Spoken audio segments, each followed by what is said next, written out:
Hey everyone, welcome to another video review. This is the Transformers Masterpiece movie series MPM-13 Decepticon Blackout and Scorponok. You can see his box right there because it's so big I can't put them both in the same shot. Anyway, you can see he's close up there. You can see he's got robot mode and vehicle mode, and you got names and still Scorponok down there, and Transformers and Takara Tomy and Hasbro, and 15th anniversary. Yes, the movie is 15 years old now. It's a little scary that. On the side here you have picture of him in his helicopter mode and Scorponok. On this side you have a picture of him in helicopter and robot mode, and a little flame effect in there. On the top you have Scorponok Masterpiece movie series. On the bottom you have copyrights and all that stuff, and authentic Transformers. On the back you have several product shots and warnings, and Sikorsky's, which is a Lockheed Martin company, is officially licensed, and showing off a couple things about him, whatnot. And also, no plastic tray, it's cardboard inside. Also comes with instructions, which are okay. A couple things which are, I felt were a little not exactly easy to understand because of the size of them and whatnot, and the coloring.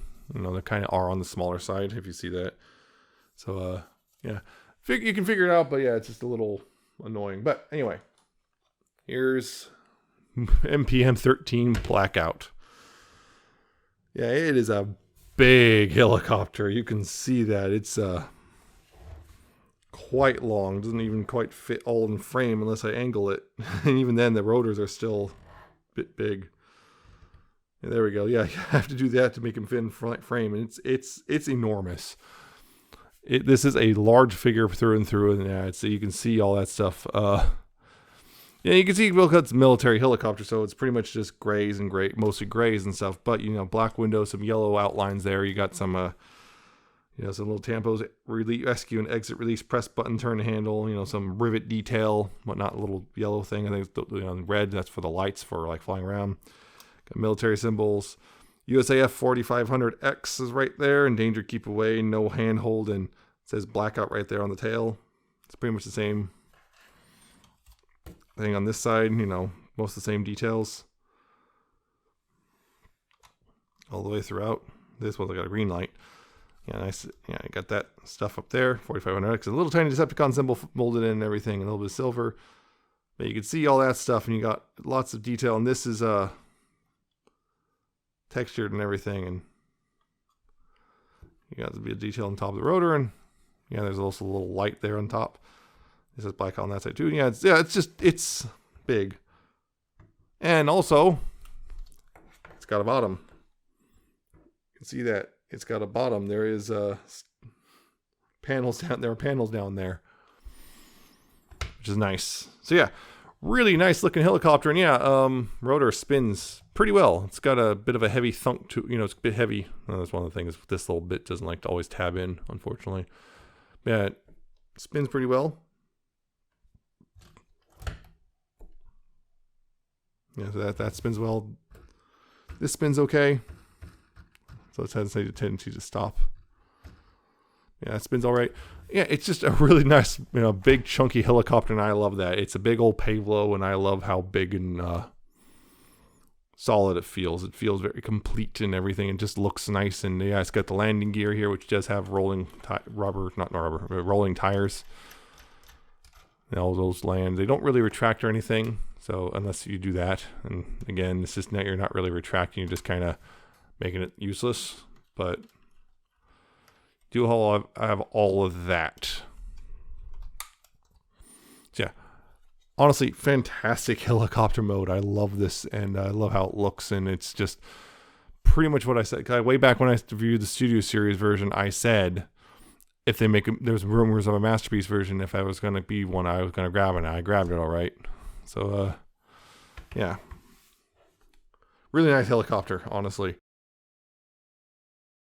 The only thing is, again, this one rotor tends to separate. It's not the rotors. It's this part right here. This specific piece of this part. This one doesn't tab in as well as it should.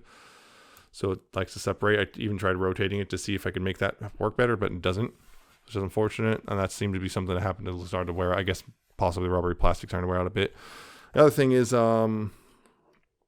on mine, this plastic thing right here, I had to shave one down because it was getting so stuck in there that I had to shave it down a bit, because otherwise it was just impossible to get it out, which is hard to do, you know, not a good thing if you're now trying to transform it and everything. So, yeah.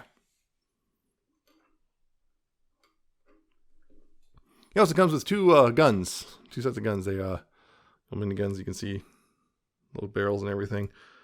It comes with two of them, and they tab in right there and right there. One of them tabs in better than the other partially because one of the panels isn't fully tabbing on mine, unfortunately. They don't have the greatest connection. They do come out pretty easily, but they will at least stay. When you push them in, they should stay in, but it's not too it's too easy, unfortunately, to knock them loose if you're not careful. Yeah, it doesn't take much force to pop them out, which is a shame. I'm gonna find that. There you go. The other thing is he comes with two blast effects. One is clearly got missile type thing, and one is very much a big old thing of fire. And they do actually plug into the guns, although the problem is droops a bit. So unless you got it in like on a flight stand, which is going to be a hefty flight stand for this guy, that one's going to rest on the ground. And it's also weird for, you know, missiles to be coming out of a gun, but whatever, Transformers, who cares? They're Transformers. They defy human logic or something, I don't know. Yeah. Got those blast effects. And one final, I guess, accessory / figure, of course, Scorponok himself, which, yeah. You can see, you know, got the gold and gray and silver. He got a bit of diecast on him, I think, too. Yeah, just a little bit of plated diecast right there. And he doesn't really do a whole lot. He doesn't transform or anything because it's Scorponok. He never transformed in the movie, so I guess he doesn't transform here. He does have articulation, though. His head here can rotate, although very stiffly. He can rotate like that. Yeah, the hinge, so he can look down, but can't really look up. The claws, there's a hinge at the base and a hinge right there. So you got that. The legs are on ball joints, but they can only really go down and up because of the shape. You put them down, you can twist them a little bit, but not really a whole lot. There's only so much, and they are rubbery plastic, so there's only so much you can do there. There's a hinge here, I guess, for you can arch it down a bit like that. I guess, you know, flying through the air, chasing after soldiers. There's that hinge, goes that far. You got a hinge here, which has quite a bit of range, and you have a ball joint here. So you got that and that and that. So yeah, decent posability for a little, I guess, glorified accessory, but yeah, nothing too special. And before, there's one other thing this thing can do, but I want to do comparisons first just because of the nature of things. So real quick, hopefully I can get this all in shot.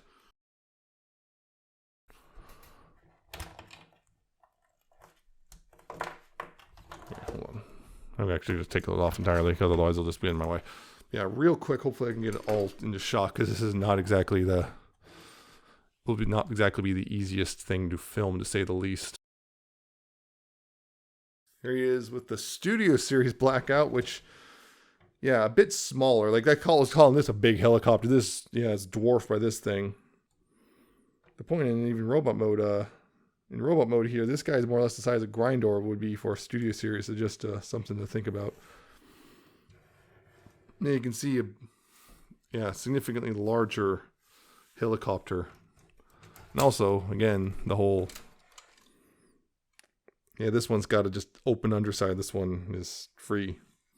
And also, since I got this right there, yeah, the Scorponoks. Yeah, again, Scorponoks here, yeah, you can see, yeah, your rotor.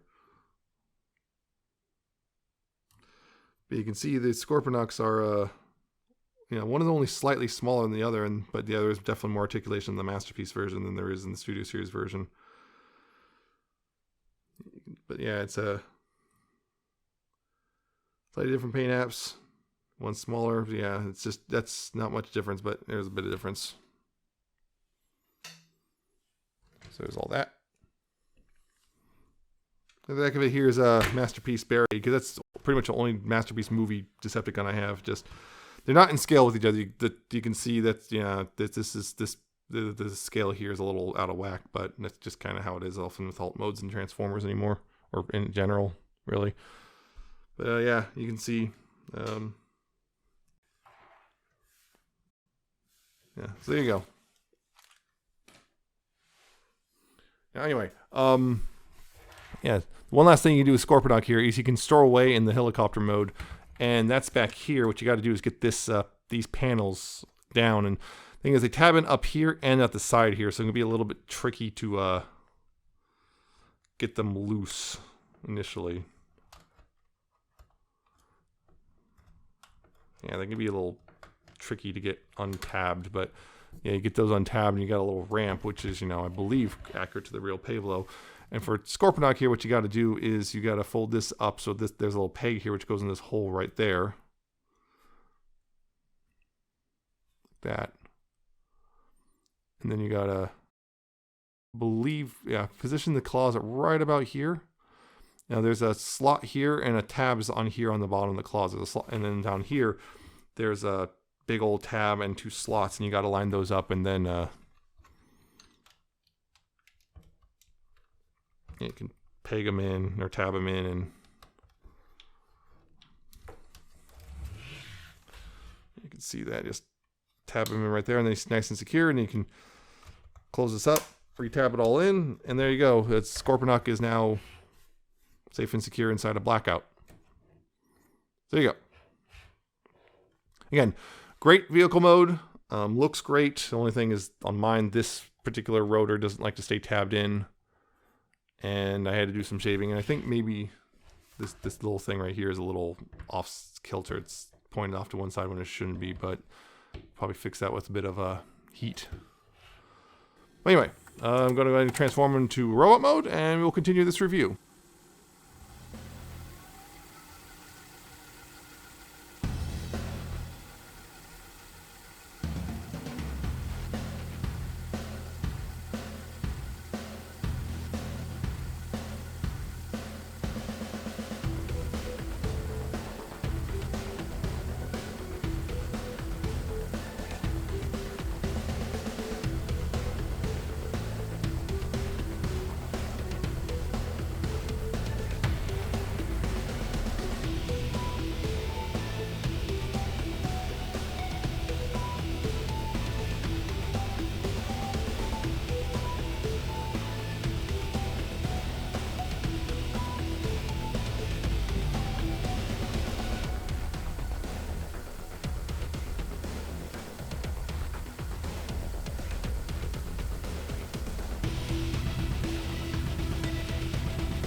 Okay, yeah, robot mode here. So, it looks like Blackout. I mean, for the more or less, I mean, Blackout was a big, bulky dude, and this is very much a big and bulky figure. You can see again, like the face. Yeah, it's a nice, not the detail in the face. There's lots of silver and a little bit of red, beady red eyes, a little bit of yellow there on the, I guess, eyebrows. Of course, you got his weird split canopy or split cockpit chest thing and a bunch of mechanical detail and whatnot in here, including some nice weathering effect there. You got his little hip skirt stuff. You got his good old chicken legs, I guess, for lack of better terms. Nice and clawed up there. You got some nice detailing here on the forearms and detailing there, and stuff splits, little detail like that, little it's detailing up here on the weird backpack thing. And yeah, the backpack itself, including, it actually does, if you, do it right, position everything right, does split apart like it's supposed to and everything. There's a place for everything and whatnot. And yeah, it just looks really nice. Overall, and yeah, there's even a little teeth in his hand, like it even says like right there on the hand, and no step, because it was supposed to be part of the fuselage. But hey, you have to cheat a little bit for this for these to actually work in real life. But hey, regardless, it looks really nice in this mode. I really dig this figure a lot. I'm very happy with this one. Overall, it just looks so good as it is. I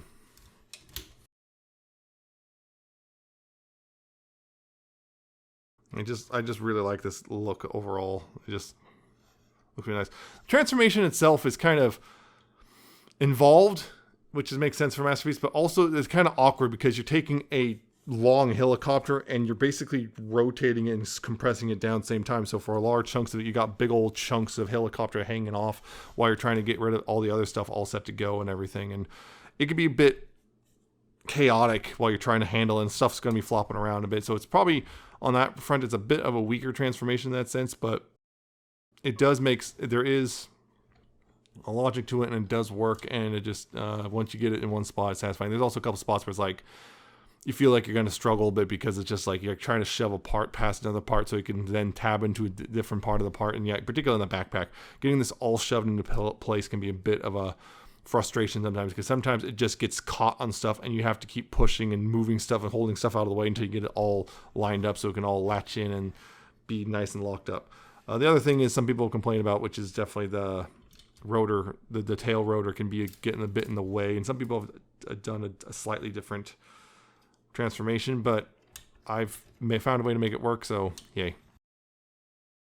Yeah, looks really nice. And he does, of course, have accessories, which is this one cool, which is the propeller. And then the movie, he had the propeller blade weapon, and because it's like somehow the propeller shrunk down. And this, it's integrated into the actual propeller and everything, which is really nice. They didn't fake it like the Studio Series version. It's actually integrated, and it comes out and everything. It looks really nice. The only thing, again, is really enough, these two have hinges, and as far as I can tell, it's because at one point in the packaging this was going to be in like packaged differently, and that's the only reason the hinges exist, because otherwise they have no purpose whatsoever.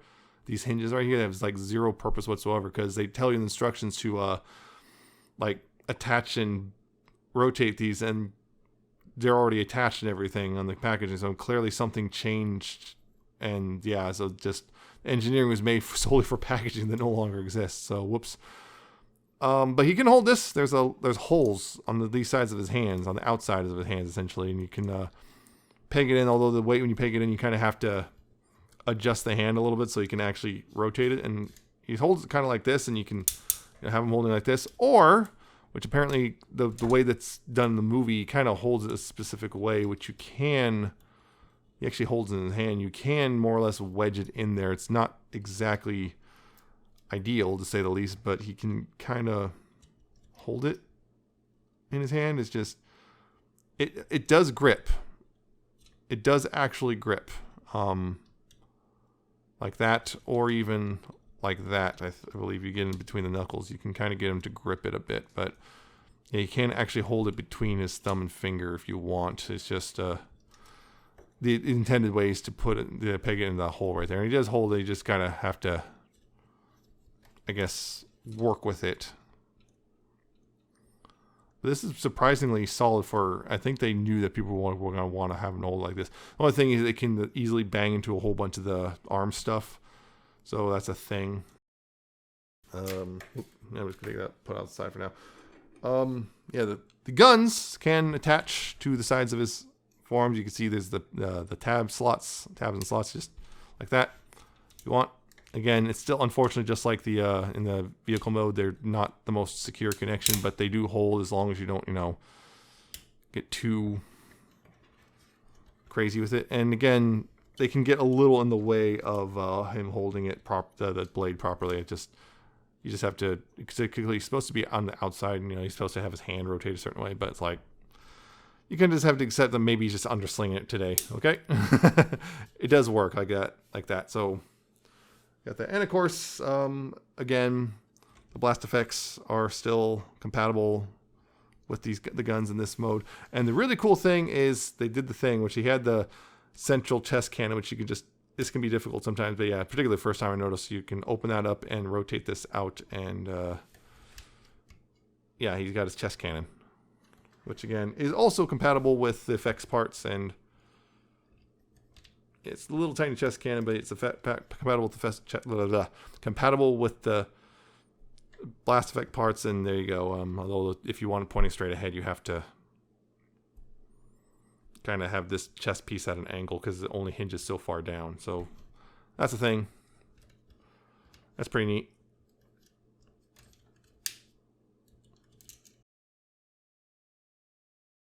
Yeah, that larger effect piece is pigs and pretty solid, I'll say that much. I believe this is also, yeah, these are kind of, they're definitely the rubber or plastic, but this is such a really thick rubber plastic. This one doesn't bend that much. This one will bend a little bit. So just an FYI on that. But yeah, looks real nice again, and you know, good accessories, and also yeah, this gun can fold down if you wanted to, although it's supposed to stick out like that. You can fold it down if you want for shelf space reasons or whatever, so that's nice. Scorponok, you know, already talked about his articulation, but he can attach in this mode, you know, so you can do the whole, you know, the whole thing in the movie. He turned around, deployed Scorponok, and this kept doing his thing. Again, there's a tab here which goes in this slot, and you can have Scorponok get the rotor blades out of the way, and you can just tab Scorponok in like this, have them stored away, and then bring these down. And there you go. You can have that going on. You can have him, yeah, tabbed away back there, which is nice. They can do that. The other thing I'll complain about mine is like on this, the shoulder thing is supposed to hinge up a bit, and you know then this thing kind of tabs in this slot right here. It does it just fine on this side. On this side, it doesn't. I don't know what it is, but it just refuses to line up, and I don't know what I'm doing wrong, if I'm doing something wrong or if I missed something or what. But it just largely doesn't want to tab in on this side. It just doesn't. It utterly refuses. It's not the end of the world because it's mostly hidden behind, but it is kind of weird for me, and I don't know what I'm doing wrong.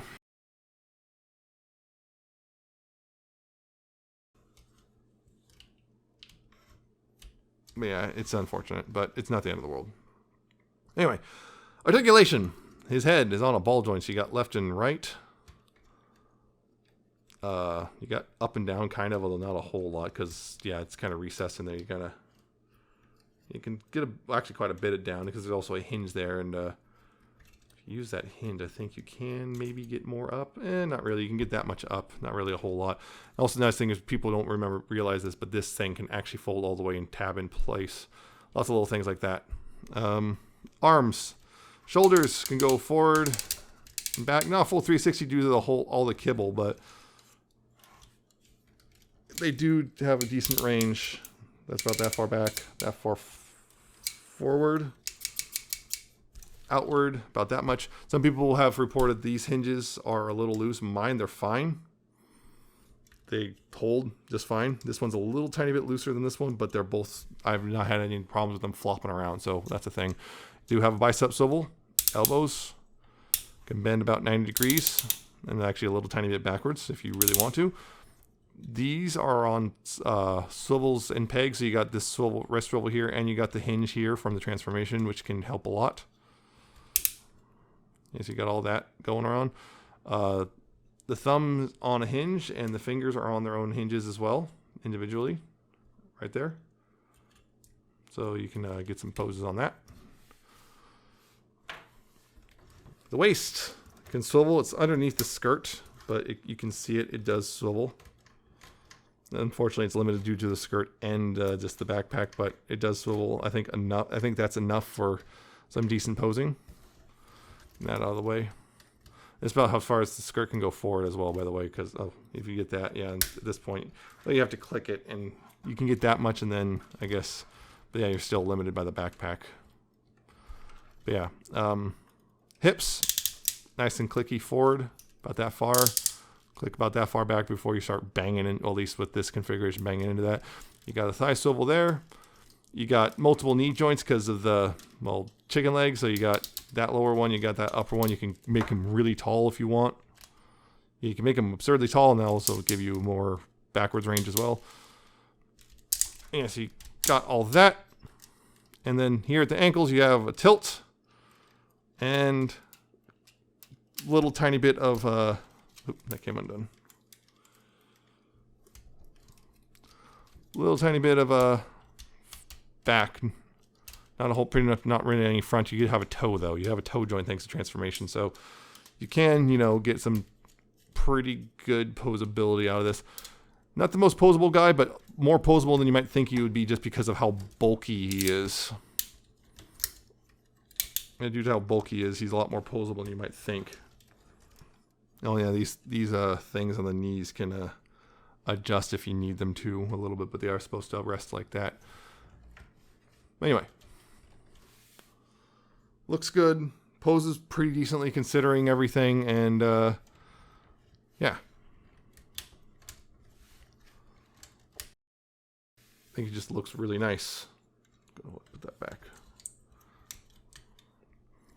I'm noticing as of late, these are coming untabbed much easier than if you used to. Maybe there might be, the friction might be getting a little iffy there for me transforming it over and over again.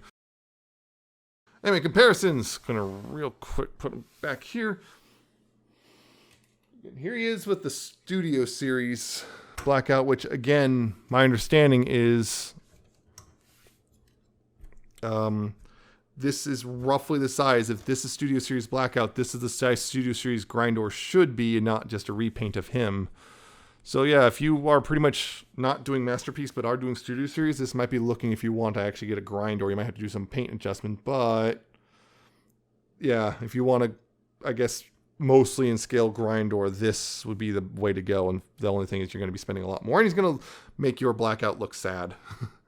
Well, okay, it's not sad. This is still a good figure, but, you know, that's you know, difference, you know, basically $100 something will get you. Yeah. It's one. Here he is with Studio Series Barricade. Let's give you an idea there.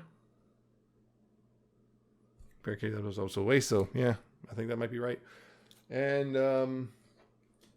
yeah, finally, I guess the last relevant MPM comparison I have here, he is with MPM-4 Optimus, which is a bit taller at the head, but he's got the bulk and just, yeah, overall height. He's leaning back a little bit. There we go. As you can see, I think that's about right. I can't remember. You know, it's one of those things because also Blackout did change size a couple times throughout the movie because, shut up. So, Blackout. Should you get him? My thing would be, yes, absolutely. He is an amazing figure, in my opinion. He is a fantastic MPM and one of the best MPMs I feel we've ever gotten. Just, he looks phenomenal in both modes. You got a big old helicopter. You got this really nice, accurate, bulky robot. The transformation, while a little difficult just because of the sheer amount of space he takes up, is still satisfying and logical once you figure it out. It's pretty easy, I feel, other than maybe the backpack can be a little frustrating to deal with, but not the end of the world in that one. Scorponok's okay. For me, he's just a glorified accessory personally, but yeah, that's just a thing, I guess. I just really like him. I highly recommend him. He's available at Target right now, I think. He's still in stores. Some of them might be going on clearance because some of them aren't selling because he is about $185 if I recall correctly. $185 before taxes and everything. So he is a bit on the spendy side, but he is a big, bulky masterpiece figure, and honestly, I think he's worth it. Just because, particularly if you're like me, you really just thought Blackout was just really cool. This was the one I was really looking forward to, so I'm really happy it exists, and I'm really happy I have it. And honestly, I very much recommend it. He's just a lot of fun. He looks great, and he can pose surprisingly well, considering just how much he looks like he shouldn't be able to pose that much, So, yeah, highly recommend it if you're into the MPM collection and all, or stuff at all. So, or just movie stuff in general. You can also be your grinder if you only do studio series, or if you're willing to splurge a bit. So, yeah, that's it for this guy.